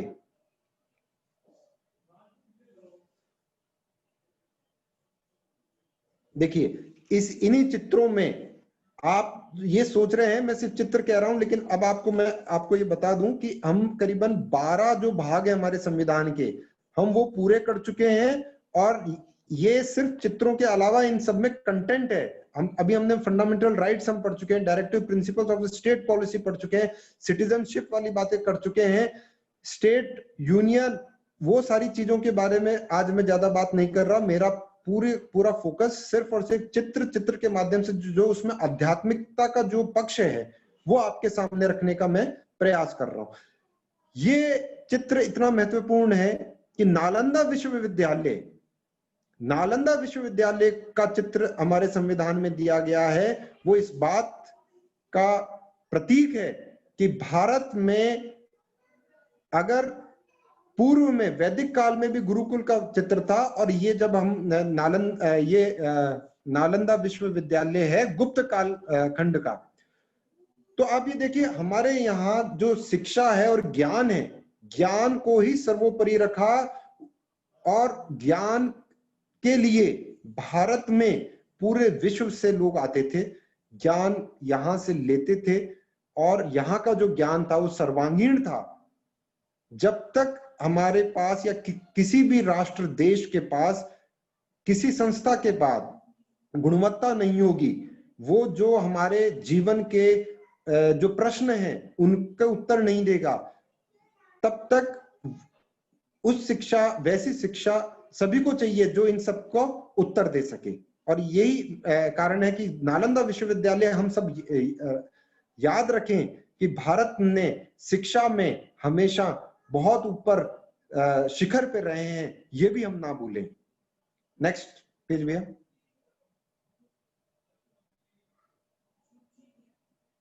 ये जो चित्र है ये भी गुप्त काल का ही है, नहीं ये मध्य काल का है, और ये उड़ीसा की मूर्ति कला है जिसमें कि अश्वमेध यज्ञ के रूप में इसको अलग अलग लोग इसकी व्याख्या करते हैं। और लेकिन ये उड़ीसा का बहुत ही, जिसको कहते हैं कि शुभ, ऑस्पिशियस, और एक तरह से ये कहें कि जिसके प्रति एक सैंक्टिटी रहती है, जिसको कहते हैं कि हम आदर पूर्वक जिस सिंबल को रखा जाता है, जिसके अंदर दोनों चीजें हैं, इसको ये भी हमारे संविधान में रखा गया है। Next page. ये है नटराज। अब नटराज की जब हम बात करते हैं, और मैंने अभी आपसे निवेदन किया था कि कला पक्ष के ऊपर जो श्री अरविंद की जो बात है वो उन्हीं के शब्दों में कहें तो बहुत सुंदर है। और इस नटराज के माध्यम से, और नटराज के साथ साथ आप एक स्वास्तिक का चित्र भी देखेंगे, थोड़ा सा अगर भैया जूम कर देंगे तो राइट हैंड साइड में ऊपर स्वास्तिक का चित्र है ये, और ये, हाँ बिल्कुल बिल्कुल बिल्कुल स्वास्तिक का चित्र भी है और ये नटराज का भी है। तो ऐसा नहीं है कि हमने जब संविधान बनाया तो हमारी भारतीय संस्कृति और सभ्यता और हमारी जो विरासत है उसके प्रतीकों से हमने परहेज किया, ऐसा बिल्कुल भी नहीं है। हमने जो भी ऐसी प्रतीक रहे जो हमें लगा, जो हमें से मतलब संविधान सभा को लगा कि आने वाली जो पीढ़ी है, भविष्य है, वो कम से कम न्यूनतम रूप से इन प्रतीकों से, इस सभ्यता से, इन सांस्कृतिक के जो प्रतीकों से हमेशा उनका बारे में न्यूनतम ज्ञान हो, वो सारे रखे। अब देखिए भारतीय कला के बारे में जो श्री अरविंद जो कह रहे हैं वो मैं आपके सामने पढ़ के सुनाता हूं। भारतीय संस्कृति का समर्थन प्राचीन भारतीय कला के महत्तम स्वरूप का सिद्धांत, और वह महत्तम स्वरूप ही शेष सारी कला को उनका आकार प्रकार प्रदान करता है तथा कुछ अंश में उस पर अपनी छाप और प्रभाव भी डालता है। एक और ही प्रकार का है, उसका सबसे उच्च कार्य है अंतरात्मा की दृष्टि से सम्मुख परम आत्मा अनंत और भगवान के कुछ अंश को प्रकट करना। परम आत्मा को उसकी अभिव्यक्तियों के द्वारा, अनंत को उसके संजीव शांत प्रतीकों के द्वारा, और भगवान को उनकी शक्तियों के द्वारा प्रकट करना, या फिर उसे अंतरात्मा को बोध शक्ति या भक्ति भावना या कम से कम अध्यात्म में या धर्म में रसात्मक भावावेग के सामने देवताओं को प्रकट करना, प्रकाशमय रूप में उनकी व्याख्या करना या किसी प्रकार उनका संदेश देना होता है। जब यह पवित्र कला इन ऊंचाइयों से उतरकर हमारे लोगों के पीछे अवस्थित मध्यवर्ती लोगों तक, हिंतर देवताओं या जिनों तक पहुंचती है, तब भी यह ऊपर से किसी शक्ति या किसी संकेत को उनमें ले आती है, और यह बिल्कुल नीचे जड़ जगत तक और मनुष्य के जीवन तथा बाह्य प्रकृति की वस्तुओं तक पहुंचाती है, तो भी ये महत्तर अंतर्दृष्टि, पवित्र छाप और आध्यात्मिक दृष्टि से सर्वथा रहित नहीं होती। और अधिकांश उत्तम कृतियों में विश्राम के और गोचर पदार्थ के साथ विनोदपूर्ण या सजीव क्रीड़ा के क्षणों को छोड़कर सदा ही कोई और चीज भी होती है, जिसमें जीवन का जीवन चित्रण ऐसे तैरता रहता है जैसे कि एक अभौतिक वातावरण में। जीवन को अनंत के या परे की किसी वस्तु के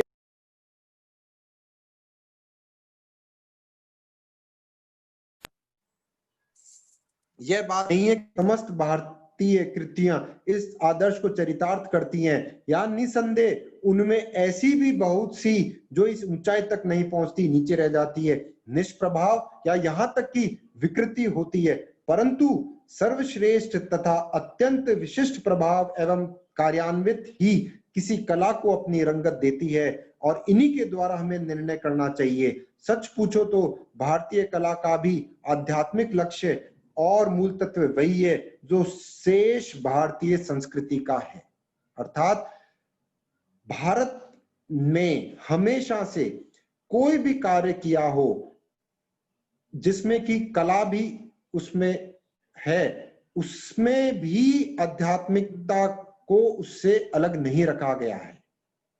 यही सार है। और इसमें जो ये नटराज का जो चित्र है, ये नटराज का चित्र है, इसमें दो भाव हैं। एक है नृत्य करते हुए, मतलब जिसमें परिवर्तनशील पूरा संसार है, लेकिन उसके पीछे अनंत विश्रांति, अनंत शांत और जो ब्रह्म का जो स्वभाव है, ये दोनों को दिखाने वाला या इसकी अभिव्यक्ति करने वाला नटराज से बेहतर और कोई भी मूर्ति कला अभी नहीं है, ऐसा श्री अरविंद के इन शब्दों को पढ़कर समझ में आता है।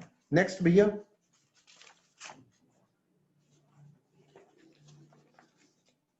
ये जो हमारा है, यह है महाबलीपुरम मूर्ति कला का दृश्य है, जहां भगीरथ का तप और गंगा का अवतरण हो रहा है।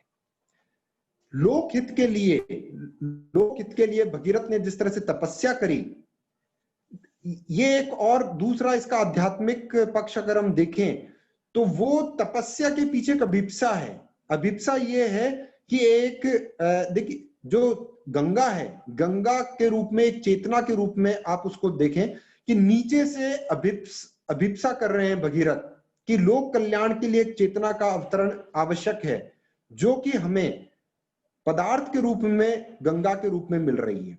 लेकिन इसमें एक दूसरा जो एक गुह्य रहस्य है वो ये भी है, वो जो उच्चतम अगर चेतना है नीचे आने, वो तो आने को तैयार है, अभिप्सा भी नीचे से है, तपस्या चल रही है, लेकिन उसको ग्रहण करने के लिए जो सामर्थ्य चाहिए वो भी होना चाहिए। और यही कारण था कि जब भगीरथ ने तपस्या करी और गंगा माता नीचे अवतरण के लिए तैयार, लेकिन उनकी वो जो तीव्रता थी, उनका जो वेग था, उसको संभालने के लिए स्वयं शिव ने सहयोग दिया, और उनके सहयोग के बिना ये जो इस प्रकार का जो भगीरथ का जो यज्ञ था वो पूर्ण नहीं होता। इसके और भी मायने हैं कि किस प्रकार से हमारी अभिप्सा के साथ साथ हमारे जो यंत्र हैं वो भी पूरी तरह से तैयार होंगे, तभी वो जो उच्चतम चेतना है वो पृथ्वी पर आएगी। और किस तरह से आने के लिए दोनों की आवश्यकता है, अभिप्सा की भी और जो हमारा जो करण है, जो यंत्र है, उसकी भी तैयारी रहनी चाहिए। नेक्स्ट, ये अकबर का चित्र है जो वास्तुकला के अनुसार उनको भी इसमें जगह दी है। अब ये मुगल काल को रिप्रेजेंट करता है। इसके ऊपर जो श्री अरविंद ने कहा है वो मैं आप सबके सामने पढ़ के सुनाता हूं। मुस्लिम विजय ने जो समस्या पैदा कर दी वह वास्तव में विदेशी शासन के प्रति अधीनता और पुनः स्वतंत्रता प्राप्त करने की योग्यता की नहीं, बल्कि दो सभ्यताओं के पारस्परिक संघर्ष की थी। उसमें से एक थी प्राचीन और स्वदेशीय, दूसरी मध्यानुकूल तथा बाहर से लाई हुई।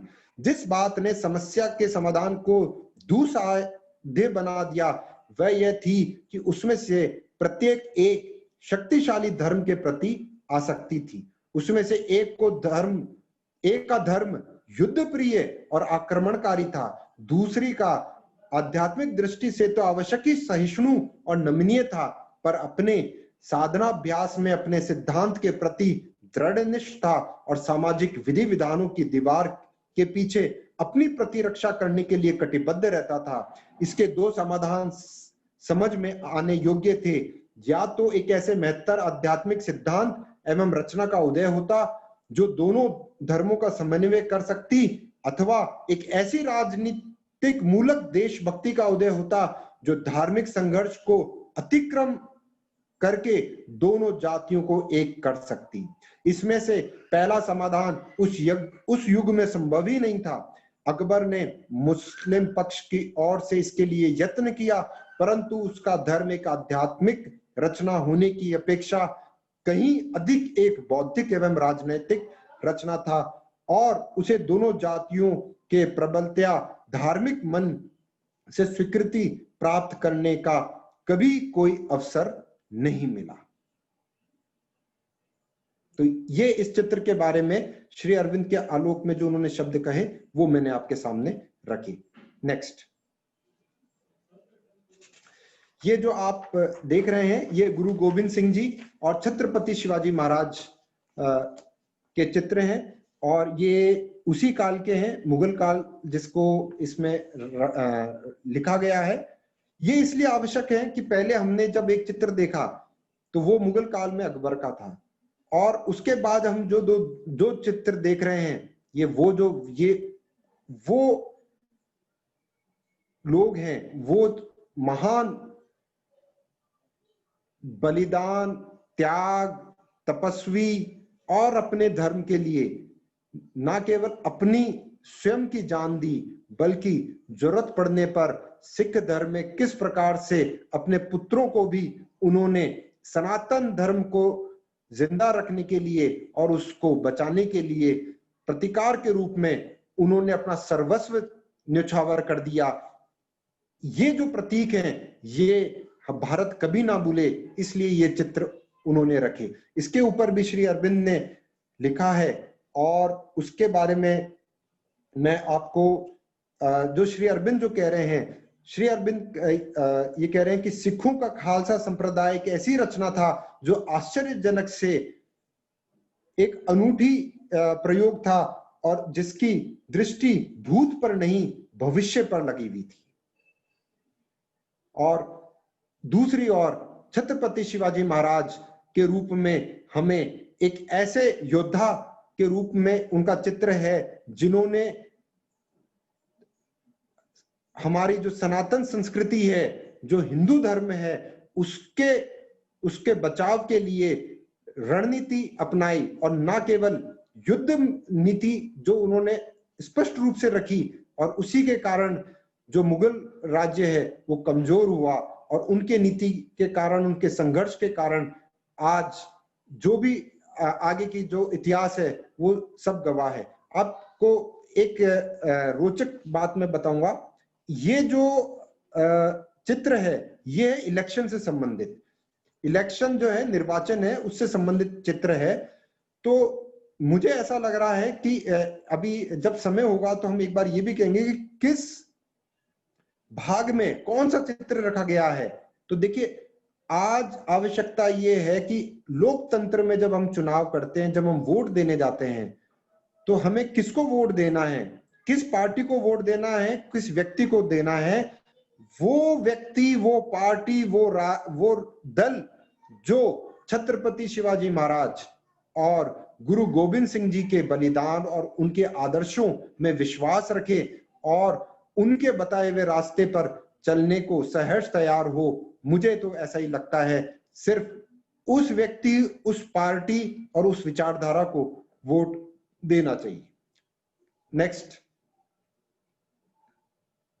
ये अब जो आगे वाले जो चित्र हैं वो ब्रिटिश काल से संबंधित हैं और ब्रिटिश काल के अंदर ये है, ब्रिटिश काल के खिलाफ विद्रोह के लिए टीपू सुल्तान और रानी लक्ष्मीबाई का जो चित्र है ये बताया है। अगर श्री अरविंद की बात करें तो वो जो संघर्ष जो स्वधर्म और स्वराज के लिए जो चालू हुआ था, जो छत्रपति शिवाजी महाराज और गुरु गोविंद सिंह जी और राणा प्रताप से हुआ था, वो ही श्री अरविंद बताते हैं कि वो हमें रानी लक्ष्मीबाई में मिलता है। तो एक निरंतरता भी हमें मिलती है। हमारी जो राजनीतिक जो सिद्धांत रहे हैं उसके बारे में हम कभी बाद में बात करेंगे। ये चित्र सिर्फ इसलिए है कि ब्रिटिश राष्ट्र के खिलाफ विद्रोह जिसने किया, उन दो के चित्रों के रूप में ये दो चित्र हमारे सामने संविधान सभा ने रखे हैं। नेक्स्ट, ये बापूजी हैं, नेहरू जो दांडी मार्च का चित्र है और इसके बारे में ये जो चित्र है ये नंदलाल बोस जो हैं उन्होंने जब दांडी मार्च हुई थी तब ये बनाया था और उन्होंने वो ही वाला चित्र इसमें हम सबके सामने रखा है। नेक्स्ट, ये बड़ा महत्वपूर्ण चित्र मैं इसलिए मानता हूं क्योंकि भारत जब आजादी की लड़ाई लड़ रहा था तब हमने जिस भारत, अखंड भारत की आजादी के लिए लड़ाई लड़ी थी, लेकिन वो हमें नहीं मिला। ये नौखली के दंगे हैं जो हिंदू मुसलमान के दंगों के बारे में ही है। ये स्पष्ट रूप से भी इसके अंदर लिखा हुआ है कि दंगाग्रस्त क्षेत्रों का दौरा करते हुए बताया गया है। आज समय कम है, लेकिन ये चित्र इसलिए महत्वपूर्ण है कि दोबारा से ऐसी परिस्थितियां, ऐसी नीति, ऐसी विचारधारा ऐसा दोबारा ना हो, इस बात को सुनिश्चित करें।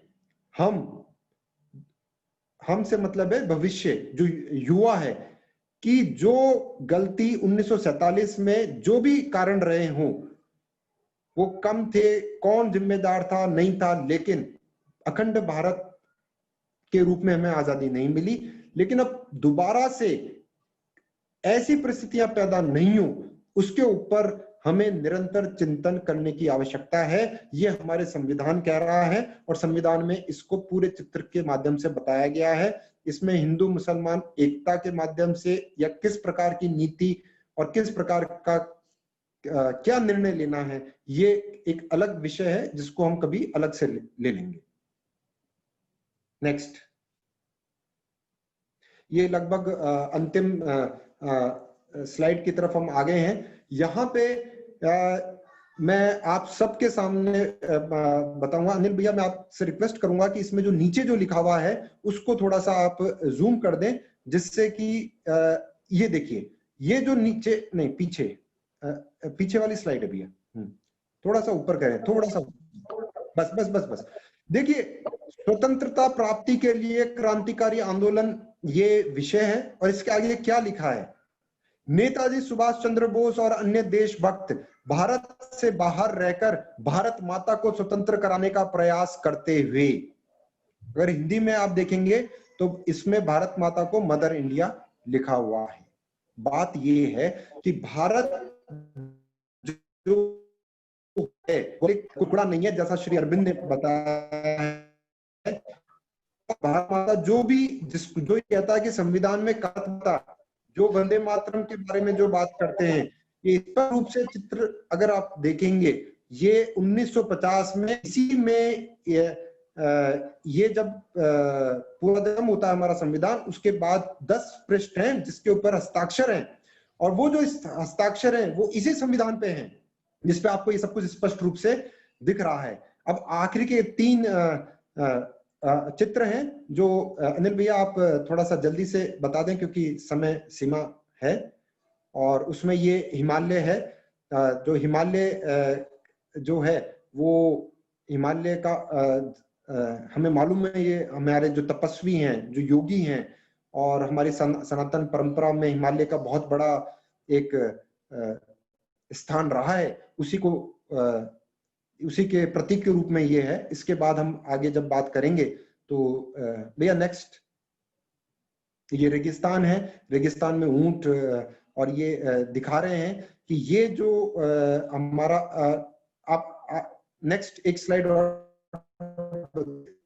इंटीग्रल व्यू ले लें इन तीनों का चित्र। ये हिंद महासागर का है। हिंद महासागर का तो बात दूसरी थी, लेकिन आप ये देखिए इसके अंदर शिप को दिखाया गया है। शिप को दिखाने का अर्थ है कि भारत में जो हमारा ट्रेड रहा है, व्यापार रहा है अंतरराष्ट्रीय स्तर पे, वो बहुत ही बड़ा था।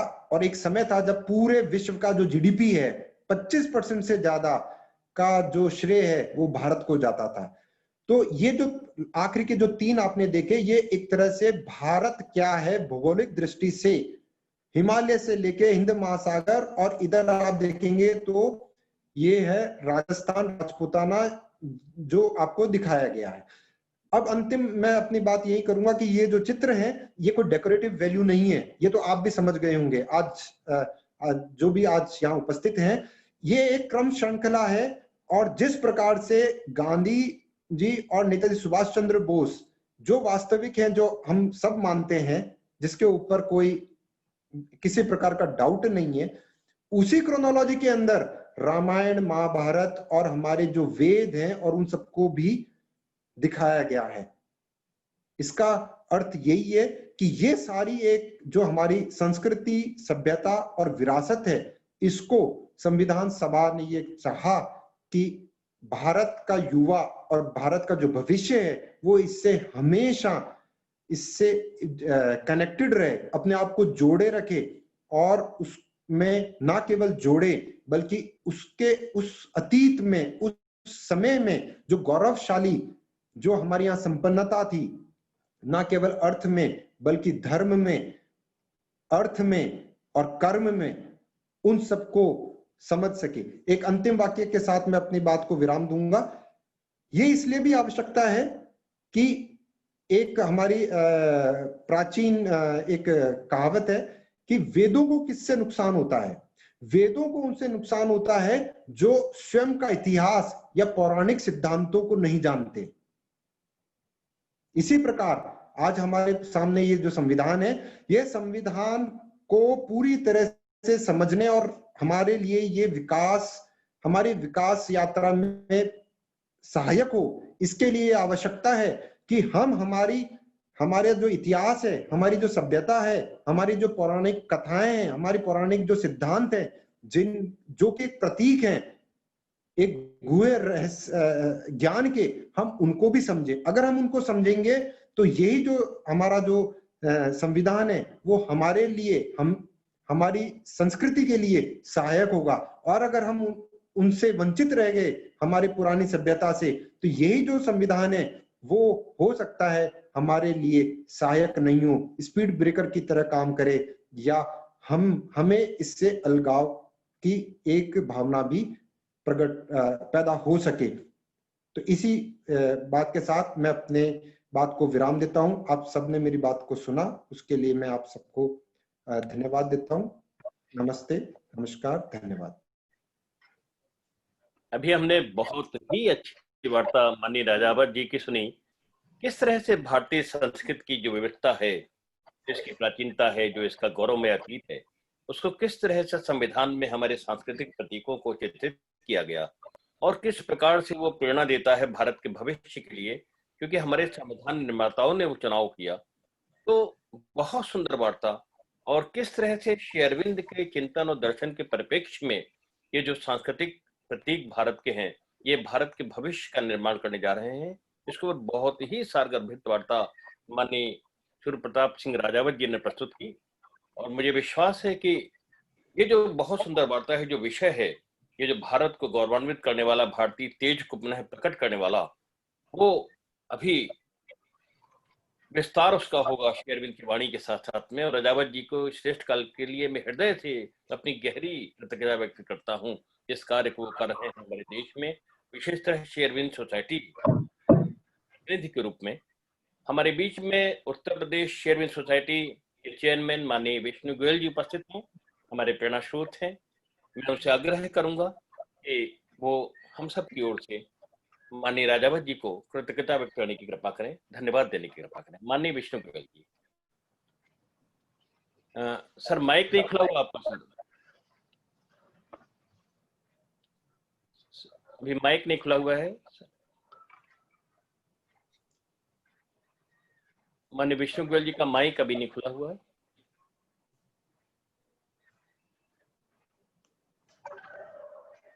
मैं माननीय गोयल जी से आग्रह करूंगा कि हमें धन्यवाद देने की कृपा करें। माननीय गोयल जी अभी हमारे बीच में, उनका माइक म्यूट है, अभी वो जुड़ रहे हैं। उस बीच बताना चाहूंगा कि जितनी भी वार्ताएं हैं ये फेसबुक में इनका लाइव प्रसारण हो रहा है और इसके बाद में यूट्यूब में भी उपलब्ध हैं, जो हिंदी क्षेत्र का यूट्यूब चैनल है। तो जो हमारे साथी वंचित रह गए हैं वो इसमें वहां भी उसको देख सकते हैं।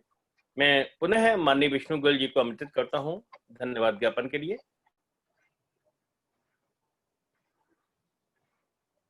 संभवतः उनका लिंक अभी टूट रहा है हमारे बीच में। तब तक मैं एक दो और घोषणाएं करना चाहूंगा जब तक माननीय विष्णु गोयल जी जुड़ते हैं हमसे। आज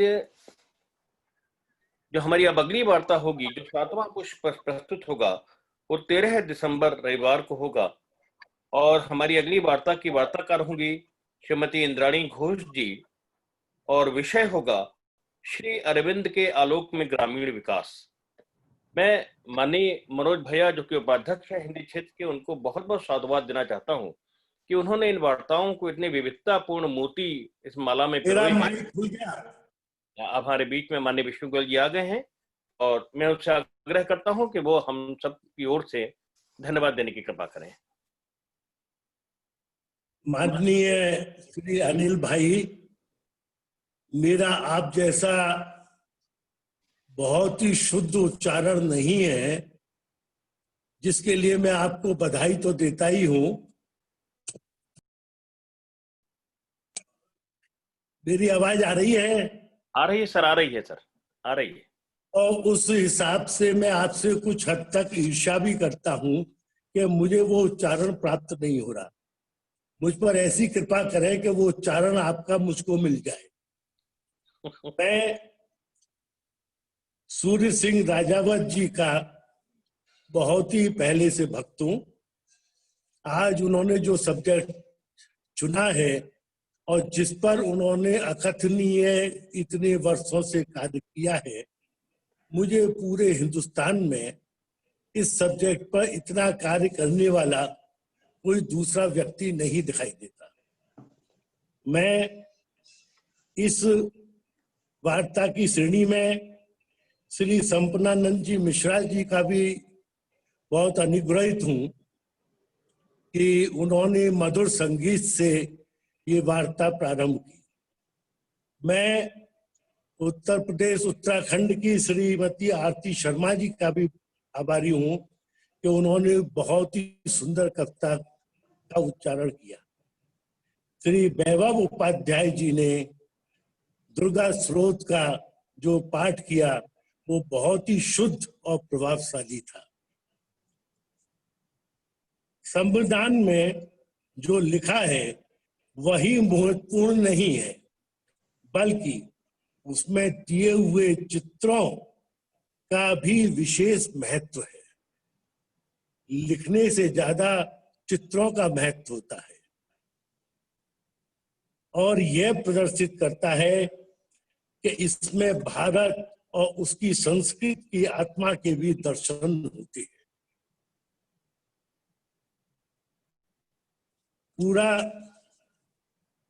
पूरी संविधान सभा उस समय की भारतीय संस्कृति के लिए पूर्ण समर्पित थी। मैं नहीं समझता कि अगर आज हम इस संविधान को इस रूप में पब्लिश करके प्रचारित और प्रसारित करें तो उसकी धर्मनिरपेक्ष वाले सदस्यों की और भारतीय जनों की क्या प्रतिक्रिया होगी। नालंदा विश्वविद्यालय एक चित्र ही नहीं, वो बहुत ही महत्वपूर्ण संदेश व्यक्त करता है। ये चित्र के अलावा कलाकृतियां हैं, चित्रकार का चयन भी बहुत महत्वपूर्ण है। इतने कठिन नीरस विषय को इतने सुंदर सरसता के साथ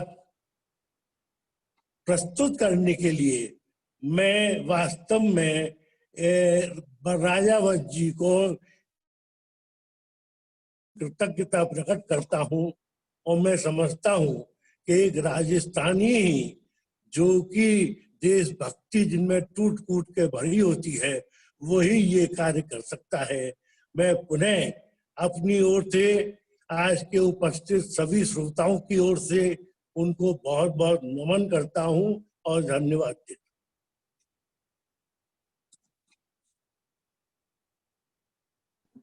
हम सबके अग्रज, हम सबके प्रेरणास्रोत जी ने अभी के हृदय, हम सबके हृदय की हैं। रूप से ये है कि ये कार्य अभी शेष है और इस वक्त बहुत स्वर्णिम होगा। हम पुनः आभार व्यक्त करते हैं माननीय विष्णुगल जी के प्रति, माननीय आरती शर्मा जी के प्रति, माननीय राजावत जी के प्रति, और इसके साथ साथ हमारे उज्जैन केंद्र के विभाष उपाध्याय जी के प्रति।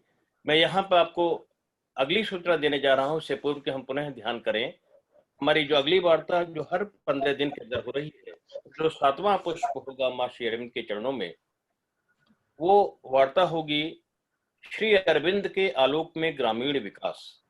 इसकी वार्ताकार होंगी श्रीमती इंद्राणी घोष और यह वार्ता 13 दिसंबर 2020 में प्रसारित होगी। मैं यहाँ पुनः दोहराना चाहूंगा कि ये सभी वार्ताएं फेसबुक में लाइव दिखाई जा रही हैं और उसके साथ साथ को रिकॉर्ड करके और श्री अरविंद सोसाइटी हिंदी क्षेत्र का जो यूट्यूब चैनल है वहां भी ये वार्ताएं उपलब्ध है।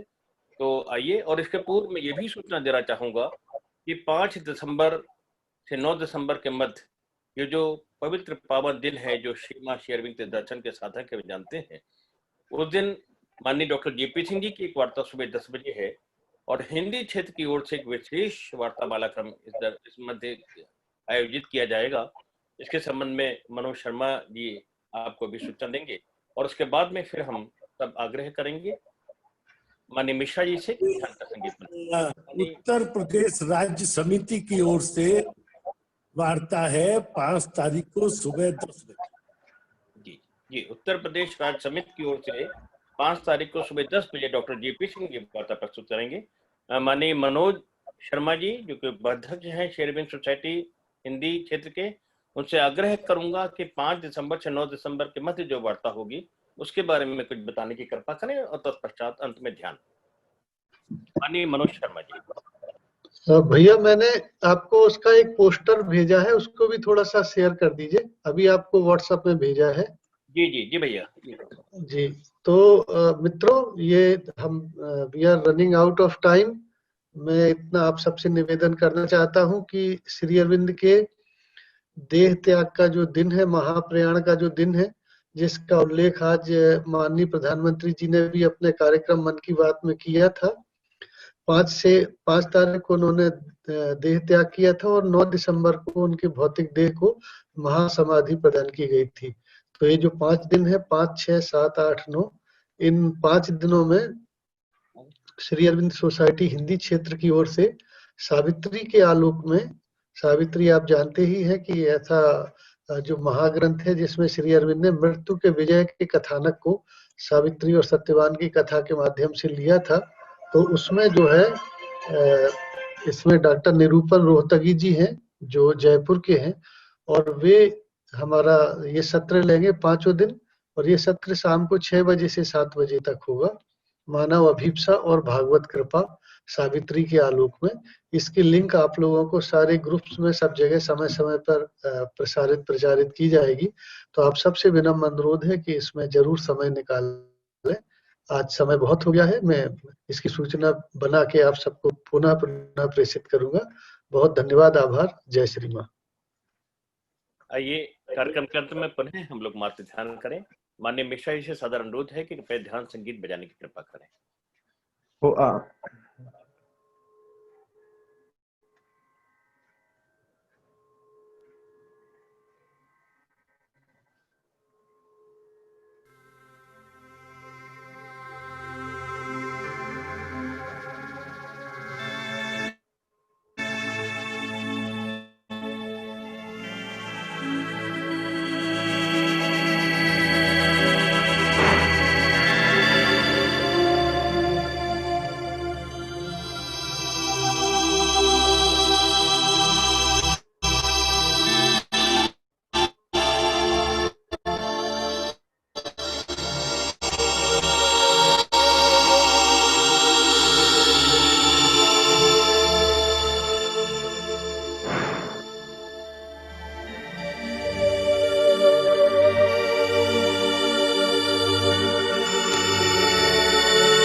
सभी उपस्थित माननीय सदस्यों के प्रति हृदय से आभार व्यक्त करते हुए हम आज की अपना वार्तामाला क्रम समाप्त करते हैं।